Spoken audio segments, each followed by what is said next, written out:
I had spent nearly 2 years on Virilia, the jewel of the Orion cluster. My mission as Earth's envoy to the Xylarian Empire had been clear: establish a lasting alliance, negotiate trade of critical technologies, and return with treaties intact. It had been a delicate balance of diplomacy, science, and patience. Now, as the orbital shuttle hummed beneath me, ready to carry me back to Earth, I believed my work was finished. Then the communication arrived. Her voice, smooth, deliberate, and unsettlingly melodic, filled the cabin. "You are not to leave." I froze, disbelief threatening to override every instinct. "Excuse me? You have completed your assigned duties," she continued. "And yet, your presence is required beyond this mission. You will remain in my court." I blinked. My mission had been defined by objectives, deadlines, and protocols. There was no clause about being detained indefinitely by a sovereign alien monarch. This is unprecedented. My departure has been scheduled for months. Her gaze, projected through the ship's holographic interface, was unyielding. "The work you have done has proven invaluable. You possess understanding, insight, and judgment that few humans could exhibit. I cannot allow you to return to Earth, not yet." The initial shock gave way to a surge of frustration. "You can't simply prevent my return. My superiors will demand answers.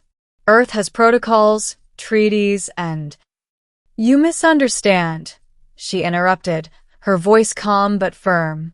"This is not punishment. Nor is it coercion in the way your species understands it. Consider it continued apprenticeship." I swallowed hard. The Queen's logic was alien, her intentions wrapped in layers of culture and power I had only begun to comprehend. Yet there was an undercurrent in her tone, a mixture of expectation and curiosity that hinted at reasons deeper than simple diplomacy. The days that followed were a test of patience, intellect, and adaptability. The Queen, Isolara, guided me through the inner workings of her empire in ways I had never imagined.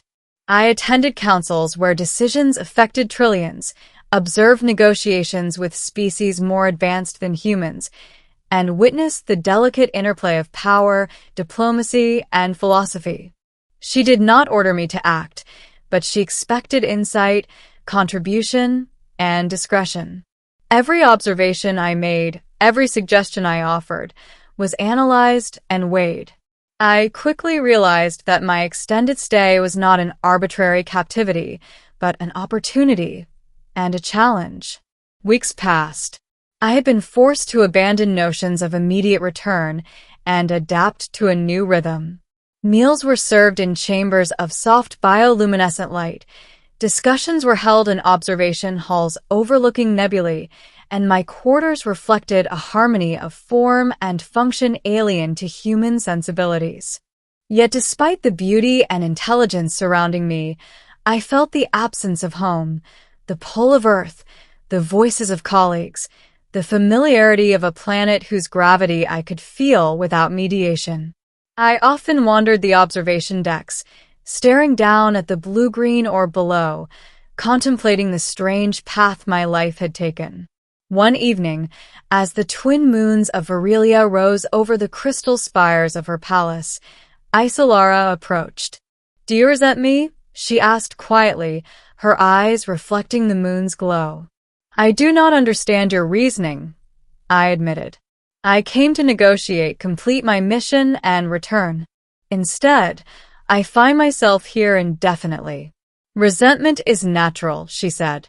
"But your presence here serves a purpose beyond your comprehension. You are learning not only about my people, but about the universe in ways that would take a lifetime on Earth to achieve. You are indispensable, not to me personally, but to the harmony of many systems." I wanted to argue, to assert human rights and protocol, but something in her tone gave pause. She spoke with neither threat nor arrogance, but with absolute clarity and reason. I realized she saw the potential in my understanding, and that leaving now would waste it. The months turned into a cycle of intense learning. I participated in interstellar legal debates, observed the integration of alien technologies, and even accompanied her on missions of diplomacy that affected entire clusters of inhabited worlds. My days were long, mentally exhausting, yet exhilarating. I began to see the Empire through her eyes, the meticulous balance of power, the morality woven into decision-making, and the responsibility of leadership on a scale far beyond human governance. And through it all, she observed me as carefully as I observed her, silently testing my judgment, my patience, and my loyalty. One day, during a council meeting regarding a dispute between two planets, I made a suggestion that altered the course of negotiation. A compromise I proposed, blending human diplomacy with Silarian principles, was adopted. Isolara's approval was subtle but unmistakable, a shift in her bioluminescent expression that spoke volumes. Later, as we walked along the observation terraces, she said, "You are adapting, not only to our methods, but to our philosophy. This is why I cannot allow you to leave. The insights you bring are rare, and the lessons you learn here will shape futures, not just for your planet, but for countless others." Despite the growing understanding and even admiration I developed for her and her empire, I felt the weight of isolation. Communication with Earth was limited, every message filtered and monitored to protect both sides. I had become a bridge between worlds, yet also a prisoner of potential, tethered by the very duty that had brought me honor. And yet, slowly, I began to accept the reality.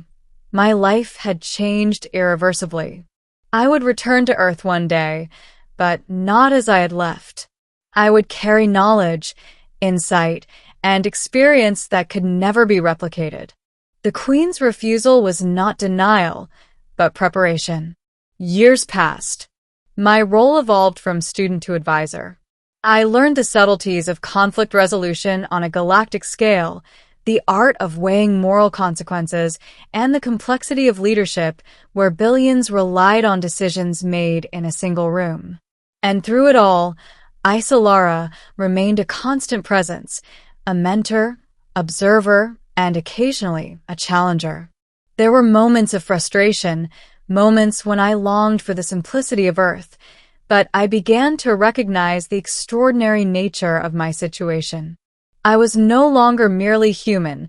I was an ambassador, a witness, and a participant in shaping interstellar society. Eventually, the day came when she approached me, the twin suns casting a kaleidoscope of light across her palace. "You have grown beyond your mission," she said. "You understand the weight of decisions, the complexity of diplomacy, and the depth of responsibility. You are ready to leave. But not yet." "Not yet," I echoed, trying to mask my exasperation. "Yes," she said. "Your journey is far from over. You have gained insight, but the ultimate test of application has yet to come. You will return to Earth when you are prepared, not merely to report, but to lead, to advise, and to guide." I realized then that my mission had never been about documents, treaties, or immediate objectives. It had been about growth, endurance, and perspective. My captivity was not punishment, it was opportunity. As I stood on the observation deck, looking at the swirling colors of distant nebulae, I felt a profound sense of purpose. The Queen had refused to release me not out of cruelty, but out of foresight. She had seen the potential in me, and she had nurtured it, challenged it, and refined it. I understood, at last, that duty sometimes required sacrifice beyond comfort or desire. My mission was complete, yet my journey had only begun. And in the quiet, unspoken bond between student and sovereign, I realized that leaving was not the end. It was preparation for a future far greater than I had ever imagined. Because some missions do not end when the objectives are met. Some missions endure in the lessons learned, the challenges faced, and the growth achieved under the guidance of those who see potential before it can see itself. And some queens, alien, wise, and patient, refuse to release you not out of desire, but because the universe demands more than compliance. It demands transformation.